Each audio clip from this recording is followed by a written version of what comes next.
Illegal immigrants जो हैं उनको लेकर भी, तो कितने लोग अब तक पर एक्शन हो चुका है, किस तरह से लोगों की जो वेरिफिकेशन है वो पूरी हो चुकी है, उसकी डिटेल अगर आप। ऑनरेबल एलजी के दिशा निर्देश के बाद हम लोग ने जो ड्राइव चालू की है, जिसमें कि इलीगल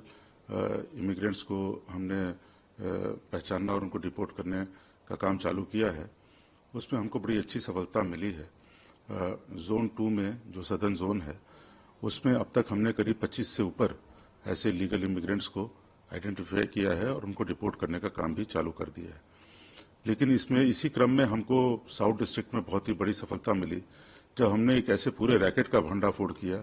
जिसमें कि हमने न केवल उनके जो इंडिया में आने के रूट को देखा, उससे संबंधित जो लोग थे उनको भी पकड़ा, जो यहाँ पे उनके इलीगल तरीके से आधार कार्ड बनाते थे,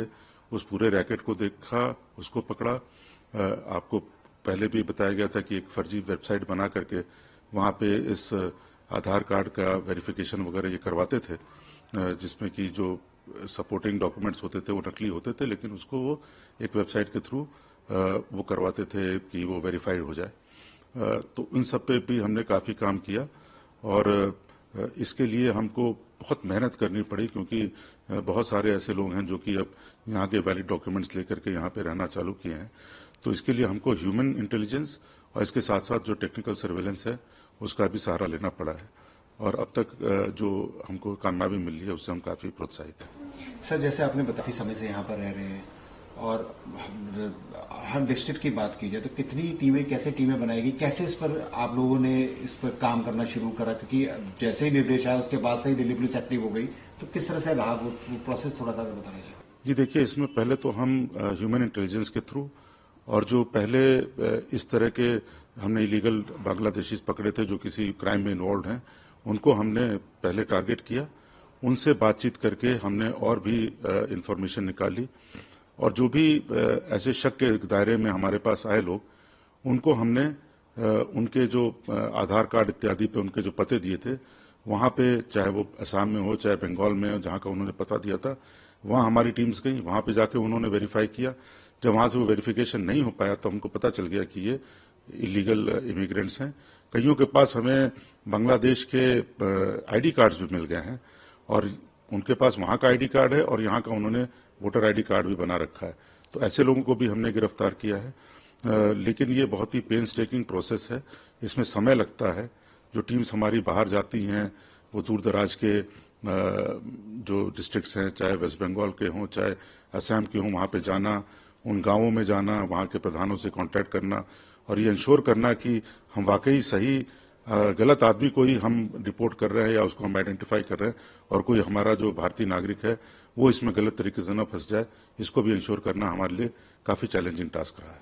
सर, आपने जैसे किस रूट से ये लोग आते हैं, कैसे ये लोग फर्जी डॉक्यूमेंट का इस्तेमाल करते हैं, तो उसके बारे में थोड़ा सा अगर बताना चाहे कि किस तरह से ये लोग। देखिए, जो हमने रैकेट हमने जो पकड़ा था, उसमें ये लोग बांग्लादेश से ये आते थे, मेघालय में घुसते थे, ऑन फुट आते थे, क्योंकि पोरस बॉर्डर है, वहाँ पे ये ऑन फुट आया करते थे, और उसके बाद से फिर ये राजधानी एक्सप्रेस में ज़्यादातर ये और सेकंड एसी में बैठ के आया करते थे। वहाँ पे इनको एक फर्जी सा आधार कार्ड दे दिया जाता था, जिसके डेटा हमने जब चेक किए तो पूरा आधार कार्ड ही फर्जी था, ताकि प्रथम दृष्टया अगर कोई उनसे कुछ पूछता है तो उनके पास एक कोई पहचान पत्र हो, जिससे कि वो उनको कोई रोका न जाए। और उनका ये मानना था कि राजधानी में सेकंड एसी वगैरह में आने में पूछताछ कम होती है। उसके बाद से दिल्ली आने के बाद ये एक आधार कार्ड बनवाने के लिए 18 साल से कम का एक सर्टिफिकेट बनाते थे अपना, फर्जी, जो कि देखने में एकदम अच्छा लगता, मतलब एकदम सही लगता था, एमसीडी का जारी किया हुआ, और उसमें जो क्यूआर कोड होता था, जब उसको स्कैन करते थे तो इन्होंने एक फर्जी वेबसाइट बनाई हुई थी, वहां से उसका वेरिफिकेशन आ जाता था, और अगर बहुत सावधानी से न देखा जाए तो उस वेबसाइट का जो एड्रेस था वो ऐसा लगता था जैसे वो कोई सरकारी वेबसाइट है। तो उसको देख करके इनका आधार कार्ड जो है वो बन जाता था 18 साल से कम का, और फिर ये अप्लाई करते थे इसको अपनी डेट चेंज कराने के लिए, बर्थडे, और उसमें अक्सर इनको जो है करीब 20% के आसपास सफलता मिल जाती थी, और अगर नहीं भी मिलती थी तो वो उसी आधार कार्ड पे अपना काम चलाते रहते थे। सर, जहाँ पर ये लोग रुके हुए तो क्या डॉक्यूमेंट्स वगैरह, ताकि कोई भी कहीं किसी भी तरह की चूक ना हो? जी बिल्कुल, ये इसीलिए मैंने बताया था, बहुत पेंस टेकिंग काम है, बहुत ज़्यादा, खास करके जो जहाँ पे रहते हैं, कच्ची कॉलोनियाँ हैं या झुग्गियाँ हैं, वहाँ पे रहते हैं, वहाँ पे बहुत ज़्यादा लोग रहते हैं, उनमें से इनको आइडेंटिफाई करना और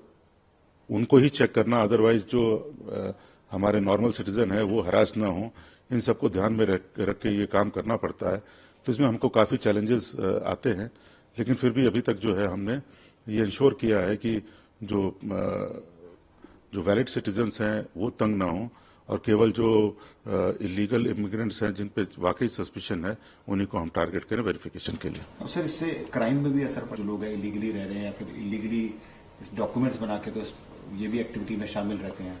नहीं, सर्टेनली इसमें तो रहेगा ही, क्योंकि इनमें से हमने पहले भी देखा है कि जो इलीगल इमिग्रेंट्स हैं उनसे बहुत सारे, चूंकि उनके पास एक रेगुलर जॉब नहीं होती है, पैसे नहीं कमा पाते हैं, और चूंकि उनको ये पता है कि उनके पास वापस भागने का एक रास्ता है, जरिया है, सेफ हेवन है, तो यहाँ पे अक्सर क्राइम में भी अपने लिप्त पाए जाते हैं। तो हम ये उम्मीद रखते हैं कि अगर इस तरह की ड्राइव से, और अगर हम इन पे दबिश बनाते हैं, तो ये अपनी जो है जहाँ पे रह रहे हैं वहाँ पे छोड़ के भाग जाते हैं, उससे इलाके के क्राइम में भी जरूर कमी आती है। सर, अब ड्राइव में और ज्यादा तेजी आएगी, क्या करेंगे, क्योंकि अब नया साल शुरू हो गया, तो क्या क्या करेंगे? नहीं, ये ड्राइव तो हम लगातार जारी रखेंगे, इसमें कोई शक नहीं है। ऑफ कोर्स समय समय पर जैसे जैसे थोड़ी प्रायोरिटी चीज जो आती है, जैसे अब दिल्ली के चुनाव आने वाले हैं, उस समय चूंकि हमारी बहुत सारी फोर्स जो है वो चुनाव रिलेटेड एक्टिविटीज में बिजी हो जाती, तो हो सकता है इस ड्राइव की ओर थोड़ा सा जो है वो हमारा जो प्रेशर है वो कम हो जाए, लेकिन फिर भी ये ड्राइव रुकेगी नहीं, इतना मैं आपको विश्वास दिलाता हूँ।